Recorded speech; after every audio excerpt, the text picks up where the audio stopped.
নতুন কিছু শুরু করার ইচ্ছে থাকলে কোনো কিছু কিন্তু আটকাতে পারে না। আজকে এরকমই একটা দোকানের ভিডিও তোমাদের সামনে তুলে ধরলাম। কাকুর অনেক আগে থেকে ইচ্ছে ছিল তার পুরনো দোকানের বাইরে একটা ফুড স্টল দেওয়ার, তাই আজকে লজ্জাশরম বাদ দিয়ে ছোট্ট একটা টেবিল নিয়ে বসে পড়লো তার নতুন দোকান নিয়ে। কাকু আজকে দোকানের প্রথম দিনেই বানিয়েছে রুটি ঘুগনি, তার সঙ্গে চিকেন কষা, আর খাওয়া দাওয়ার দামগুলো রেখেছে অনেক কম। ঘুগনি 10 টাকা প্লেট, মাংস পিস 10 টাকা, রুটি জোড়া 15 টাকা। আইটেম বাড়বে, আরো আইটেম কি কি আইটেম আসতে পারে? আইটেমে আসতেছে হলো biryani, chicken biryani, mutton biryani, mutton biryani থাকবে, চিকেন বিরিয়ানি থাকবে, চিকেন থাকবে। আর হচ্ছে সকালে থাকবে ডিমের কারি, খিচুড়ি, আর হচ্ছে সবজি থাকবে।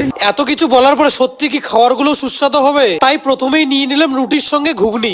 ঘুগনিটা তো প্রচুর লোভনীয় লাগতেছে। রুটিটা ছিঁড়ে ঘুগনিতে ডুবিয়ে মুখিয়ে দিতেই বুঝলাম পুরো তো ফ্লেভারে ভর্তি। কিন্তু আমার অনুযায়ী রুটিটা হতে লাগতো আর একটু সফট, কিন্তু ঘুগনিটা হয়েছে টেস্টে লাজবাব। তারপর নিয়ে নিলাম চিকেন কষা। 10 টাকা অনুযায়ী চিকেনের সাইজটা কিন্তু দারুণ করেছে। রুটির সঙ্গে চিকেন কষাটাও কিন্তু পুরো জমে গেছে। শীতেই পোস্ট অফিসের পিছনে কাকুর এই নতুন দোকানটা। তাহলে তোমরা সবাই করে দাও সাবস্ক্রাইব। আমি আরেক পিস চিকেন কষা খেতে থাকি। Bye bye.